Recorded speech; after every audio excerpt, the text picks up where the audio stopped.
Welcome everyone. I've got Teena here today, and I really appreciate Teena taking the time to have a chat with us. And we're going to talk about the 7 secrets to Teena's whopping 20 kilo transformation in 20 weeks today. And what we've uncovered is 7 key areas that Teena's been focusing on that's allowed her to have that transformation. And it's not something that has happened just in the 20 weeks, but 12 months on now, she's still continuing amazingly to continue to get results. And as you can see, she's looking amazing. And what we're going to do today is we're going to allow you to hear her secrets so you can pick one or pick 2 to start to work on yourself, so you can work on modeling what Teena's done for her transformation. So again, really appreciate you jumping on, Teena. And let's start with the first one. So the first secret is pretty controversial because it's the opposite and counterintuitive to what everyone thinks you need to do. So talk to us about not overcommitting as that number 1 secret to start with. Thanks, Geordie. Look, I think, I don't know that it was necessarily consciously done at the outset, but when I hadn't been training for ages, hadn't been at the gym, had put on tons of weight, and I just knew that I had to get back to training. And when I sort of signed up, saw you, talked to you about your program, what you did, I thought to myself, well, I'm going to commit to the training. I'll commit to 4 mornings a week training. I'll try it for a month, see if I like it, see if it works, see if the time works, the coaching style works, all that. Anyway, so I did that. And, it wasn't about, right, I'm going to commit to training and I'm going to go on a diet and I'm going to, stop doing all these things that I like doing. I kept eating pizza every Friday night. I kept drinking. But the thing that I brought into my routine that I wasn't doing before was get up at 6 a.m. 4 mornings a week and commit to that training. And when I got on top of that and was feeling comfortable with IoT being a good fit for me and being able to commit to doing that training, then I knew, yep, I'll sign up for this longer term. And that's when I was able to start thinking about just taking the next step of including diet into my commitment of what I wanted to do to get myself to where I really wanted to be, which was, and even then, I wasn't sure that it was, I didn't have 20 kilos in my head. It was just, I need to lose weight, I need to get fit, I need to get healthy. So what do I need to do? So first, committed to training. And that was the first step that allowed me to then progress from there.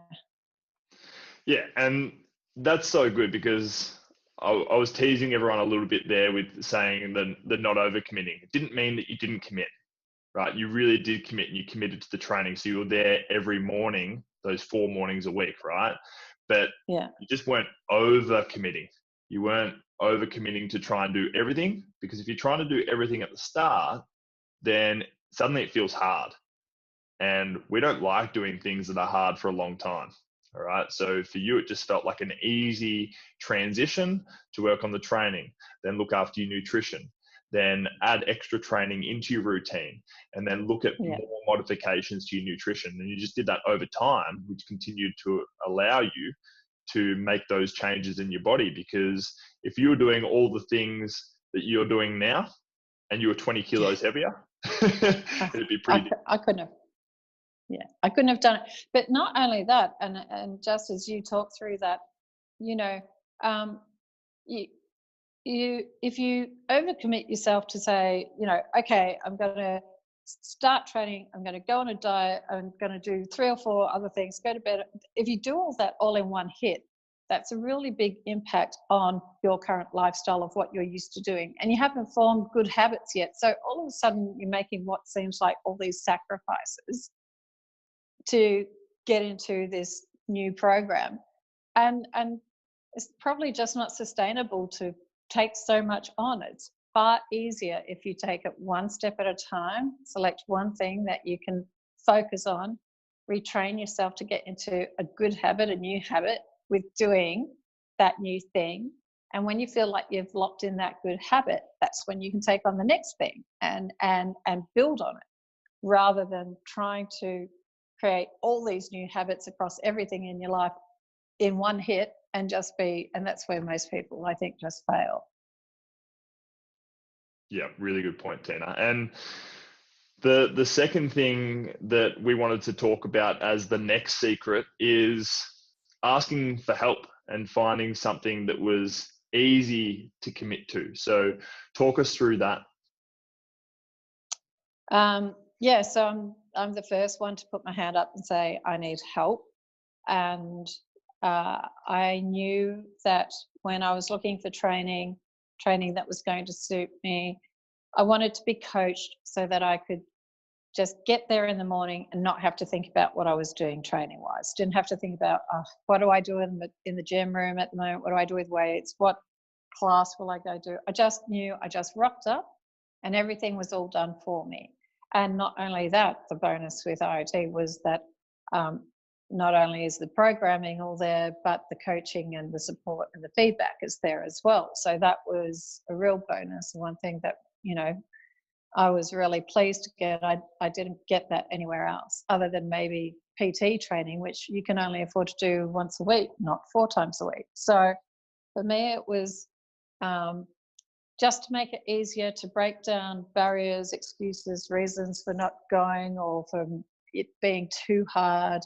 It was, well, go somewhere where you're going to get the structure, the support, to make it easier on me. So all I have to do is just get out of bed and get there, do what I'm told, and the rest is easy. I don't have to think. It's too early to think at 6 a.m. Yeah.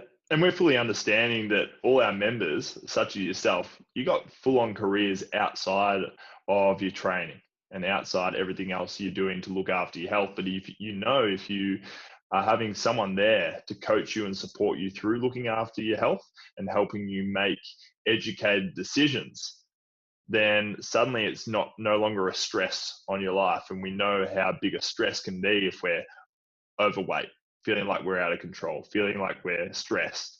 And yeah, we just aren't doing the things that we know we need to be doing to get our life and get our health back on track. And you mentioned roadblocks and excuses. So that's a really great segue into the third secret. Okay, so talk to us about roadblocks and how you've managed those over the last 12 months, because undoubtedly you've had some. And then what are some of the strategies and learnings that you've taken from that in the 12 months to get to where you are right now?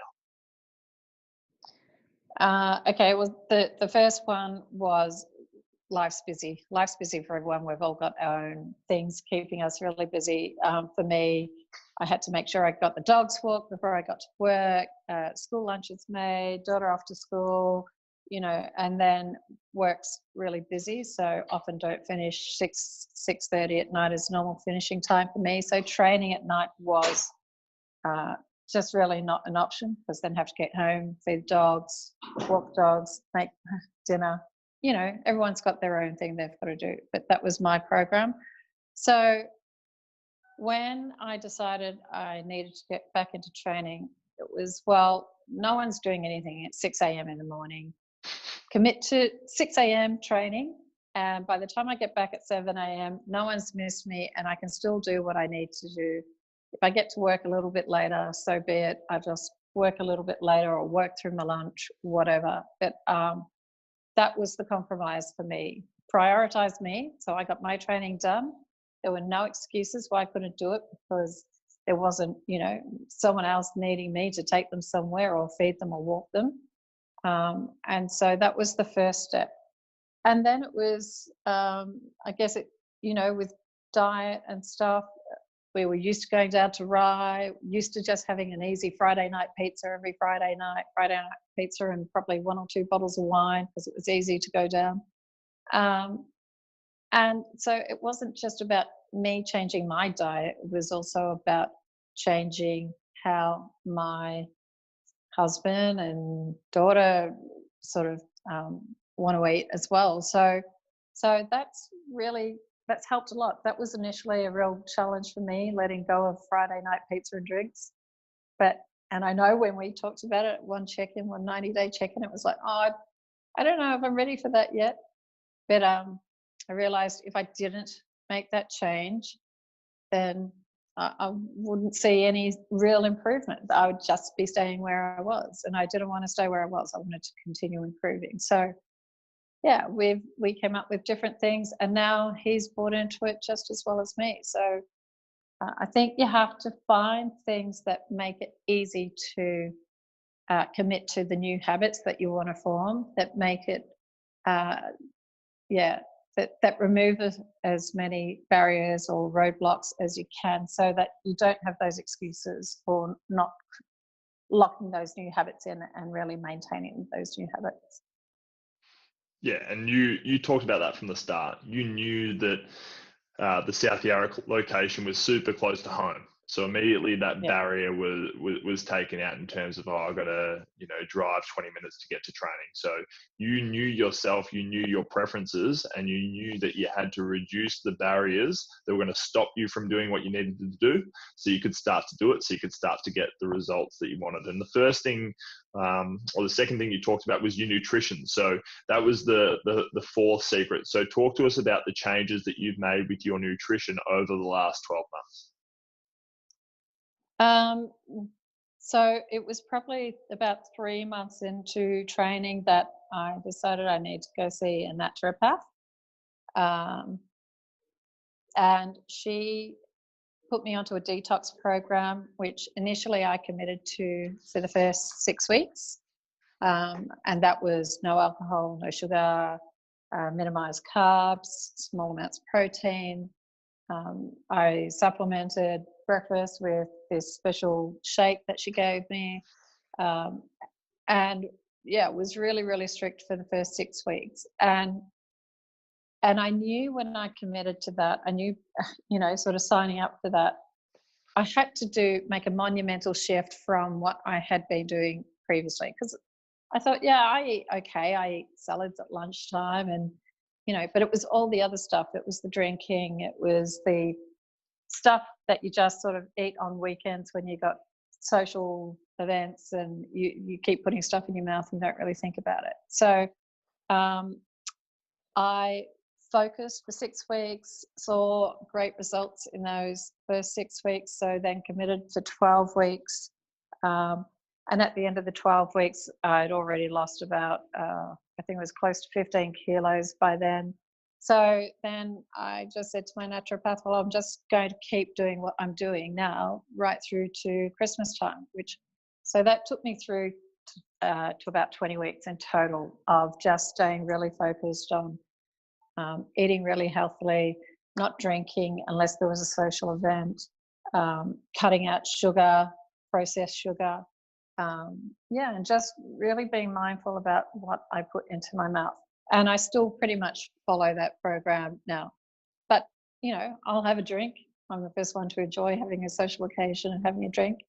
But then if I allow myself that, then I'm strict with myself the next day, getting back on track and being clean again and healthy again, and just being really mindful about what I'm eating and drinking.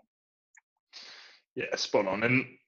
And I know, like, you use the word strict, but it doesn't feel like you're being strict. It's just something that you do. You know that, okay, I need to do this because it's fueling my body and continuing to allow me to get the results that I'm getting, and I'm proving to myself that I can get. And I think the key thing with the naturopath is the naturopath, just like I've seen naturopaths in the past, they give you guidance, right? They give you a structure, and you've got to have big enough reasons to stick to that structure. And you did, and allowed you to stick to 6 weeks. But then you were also motivated by your results. So you wanted to stick to it for 12 weeks, and then for 20 weeks, and then 12 months down the track. You're still doing the same thing essentially that you were doing, but it's continuing to evolve. So the next secret was being motivated by your results. And the crazy thing is, all our new members that come into IoT, and I was saying to you this to you before, Teena, they all think that you've been training with us for 3 years. Now, this month, sorry, is your 12-month anniversary with Inside Out Training. But the perception of how you train is putting you up with the members that have been at training with us for the last 3 years. So talk to us about your results, comments from other people that you've had, and how that's motivated you to continue to persist with this lifestyle that you're creating for yourself. Um, that's awesome to hear, George. I I remember when I first started with the IoT, you know, I couldn't run. I was so heavy. I had to have adaptive program for the first 3 months. And even then, after that, still with running, I really think it took me about 6 months to actually get to decent running, being able to keep up with the normal running program, not having to do any adapted program. So that was all just baby steps as well, making sure that I could build on getting my fitness back, my strength back. And as I started to see that improve and started to lose the weight and started to feel stronger and keep up, and clothes were fitting better and people were paying me compliments, all that just feeds your motivation to want to continue it. Because when you're seeing the results, why wouldn't you want to stay focused and keep doing what you're doing if you're getting the right outcome? So for me, it was not just people telling me you look great because I was able to wear, nice jeans or a nice dress, but also just me feeling stronger, feeling fitter, not having the injuries, not having to stop because I couldn't do the normal program. And there's still time where I have to take time out and do some adaptive program every now and then just to keep on top of things so that things don't go backwards. Sometimes you need to take one backward step to keep moving forwards. And you've talked about this before. This has been one of your videos before. And for me, it was I just want to keep improving. That's why I keep pushing myself in the class. I want to be one of the fittest, one of the strongest in there. I won't ever be the fastest, but I'll be able to keep up endurance-wise. And and it's funny because I'm one of the oldest ones in there, but I don't want to ever let age be something that stops me from doing what I want to do. So, it's just about, you can do whatever you set your mind to. So just don't say no, just give it a go. And if it means you do 2 push-ups on your toes to start with, and then slowly build it up to 4, and then build it up to 6 next week, and then 8 the next week, 6 months later, before you know it, you're doing 20 push-ups on your toes, and you think, wow, like 12 months ago, I was doing no push-ups. So yeah, it's easy to keep motivated when you keep seeing results.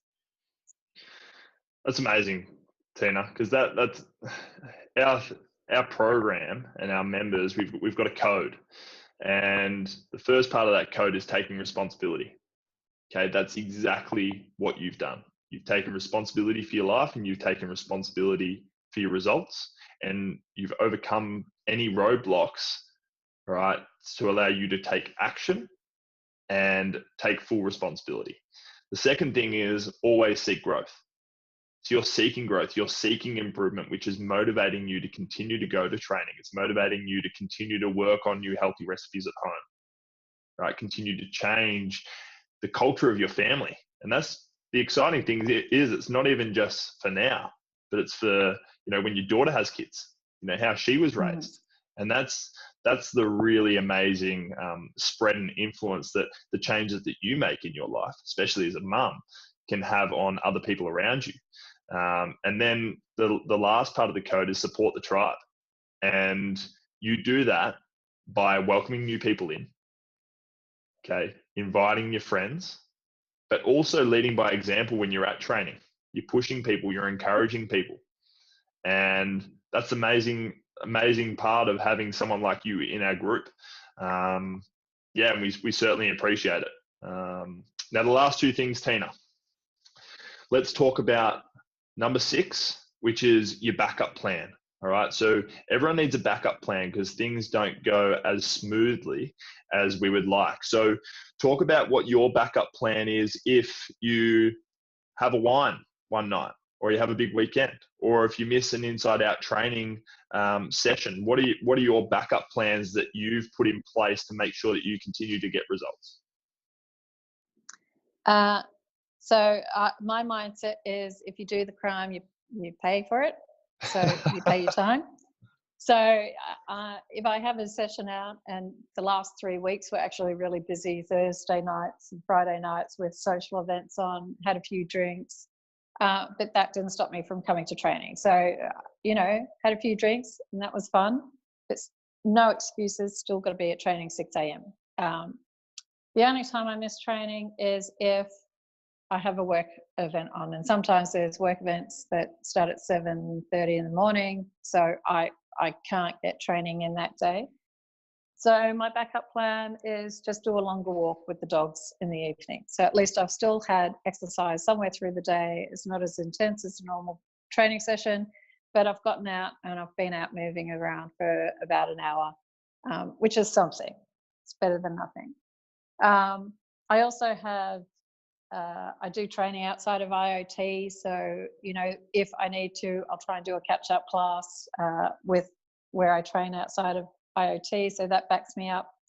So I'm usually training 7 days a week, and yeah, if family stuff gets in the way or social events gets in the way, it's just about getting back on track the next day.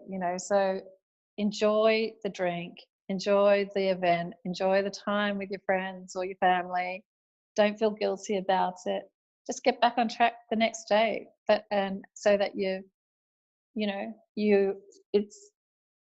it's not the regular thing, drinking and eating what you like and indulging. It's the thing you do for a reward, to celebrate what you've succeeded in doing and being able to, stay focused for most of the time. Beautifully said, because if you can't do that, then what's the point, right? Yeah, gotta have life balance. Yeah, and that brings us to the last thing, Teena, the 7th secret that you've got to what's led you to this 20 kilo and now more transformation. It's never get out of the habit. All right, so I want you to share with everyone what that means for you, never getting out of the habit in the first place. Yeah, well, you put in all the hard work to build these new habits, these good habits. And then there's disruptors in life, like holidays or work or whatever it is. So you got to do what you can to try and still maintain those good habits through those disruptor periods. So, for example, at Christmas time, when I was on leave for 3 weeks, just because I wasn't up in Melbourne training with the IoT 4 mornings a week didn't mean I didn't train every morning.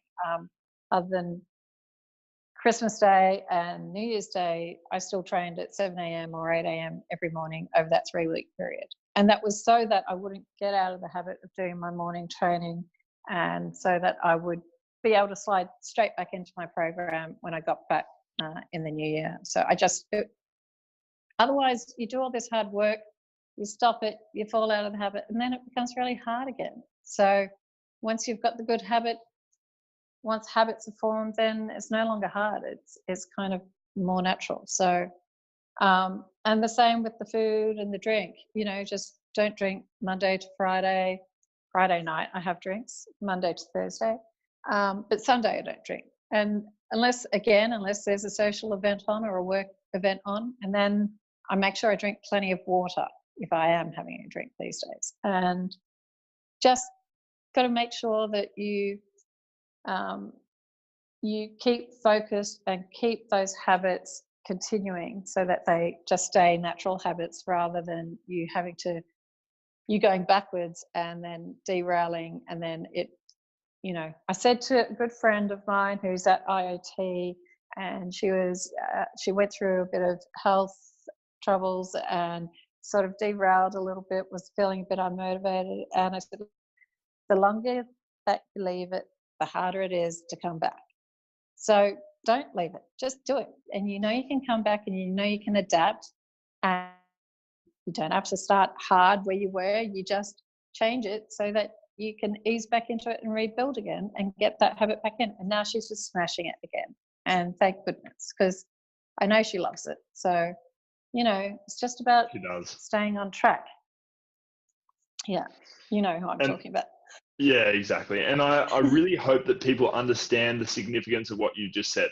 All right, you've taken us along a journey over the last 30 minutes, and essentially you were not doing any training prior to May 2018. So 12 months ago, you weren't doing any training at all. And then by that Christmas of 2018, when we didn't have training, you were still following programs that we'd given you each day, but Christmas Day and Boxing Day and those key public holidays. Now, that is a transformation, okay? For you to take that initiative on yourself within that, probably 7 to 8 month period is incredible. But that is what people need to understand, that's allowed you to get to where you are now. You're not just getting to where you are now because you're lucky, you're genetically gifted, that you're just different to everyone else, right? You've got the same challenges, the same stresses as everyone else, but it's what you choose to focus on. You chose to focus on solutions, right? You didn't focus on your problems and what was going to stop you, but how can I overcome those problems? How can I form these new habits? And I know that if I gradually form these new habits, then they're going to be built in over time, and it's just going to become something that I do. So Teena, your 7 secrets are amazing, and I really appreciate you for joining me today and for sharing those secrets. And I just hope now that people go away and implement at least one of these secrets, introduce them into their routine in some way, whether it's making sure that you're committing to one thing, not to everything, making sure that you're asking for help when you need to, seeking nutrition help, continuing to make sure that you're doing everything possible to get results, because we know that when you get results, you continue to be motivated by those results. You continue to want to reinforce those habits, create backup plans so that if something goes wrong, that you're still staying on track, making sure that you're overcoming any roadblocks or barriers. And then the last point that you mentioned was never get out of the habit. Don't stop the habit. And if you stop the habit, just make sure you don't stop it 2 days in a row, 3 days in a row, 4 days in a row. Because as you said, it feels harder to get back onto that habit. Okay. But yeah, thanks for joining me, Teena. And I'm sure everyone's going to get lots of value from this. So if you're watching, comment below and give Teena your appreciation and love. Thanks, Jordan.